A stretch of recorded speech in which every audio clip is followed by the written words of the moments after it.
봄 49.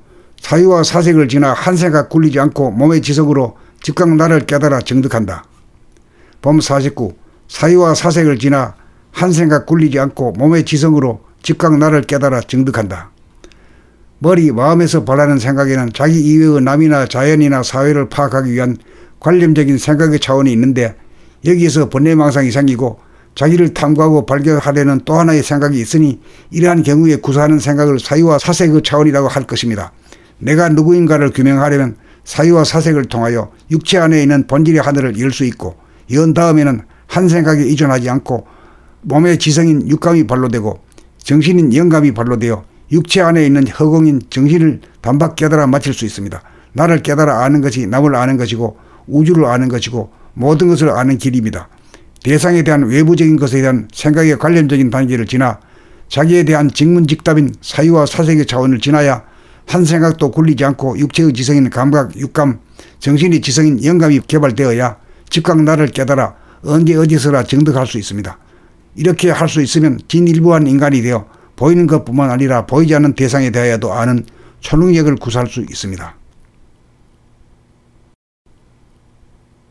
봄 49.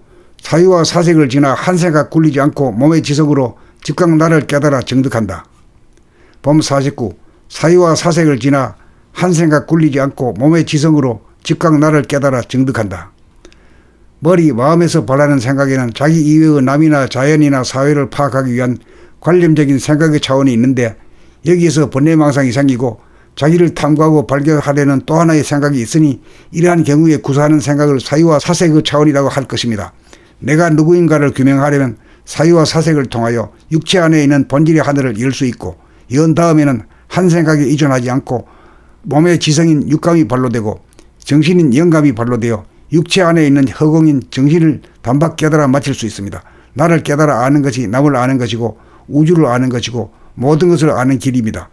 대상에 대한 외부적인 것에 대한 생각의 관념적인 단계를 지나 자기에 대한 직문직답인 사유와 사색의 차원을 지나야 한 생각도 굴리지 않고 육체의 지성인 감각, 육감, 정신의 지성인 영감이 개발되어야 즉각 나를 깨달아 언제 어디서나 정득할 수 있습니다.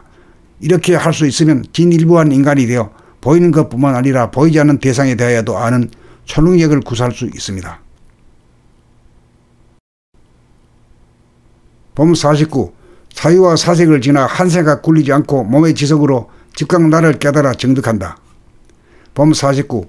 사유와 사색을 지나 한 생각 굴리지 않고 몸의 지성으로 즉각 나를 깨달아 정득한다. 머리, 마음에서 벌하는 생각에는 자기 이외의 남이나 자연이나 사회를 파악하기 위한 관념적인 생각의 차원이 있는데, 여기에서 번뇌망상이 생기고 자기를 탐구하고 발견하려는 또 하나의 생각이 있으니 이러한 경우에 구사하는 생각을 사유와 사색의 차원이라고 할 것입니다. 내가 누구인가를 규명하려면 사유와 사색을 통하여 육체 안에 있는 본질의 하늘을 열 수 있고, 연 다음에는 한 생각에 의존하지 않고 몸의 지성인 육감이 발로되고 정신인 영감이 발로되어 육체 안에 있는 허공인 정신을 단박 깨달아 마칠 수 있습니다. 나를 깨달아 아는 것이 남을 아는 것이고 우주를 아는 것이고 모든 것을 아는 길입니다. 대상에 대한 외부적인 것에 대한 생각의 관념적인 단계를 지나 자기에 대한 직문직답인 사유와 사색의 차원을 지나야 한 생각도 굴리지 않고 육체의 지성인 감각, 육감, 정신의 지성인 영감이 개발되어야 즉각 나를 깨달아 언제 어디서나 정득할 수 있습니다.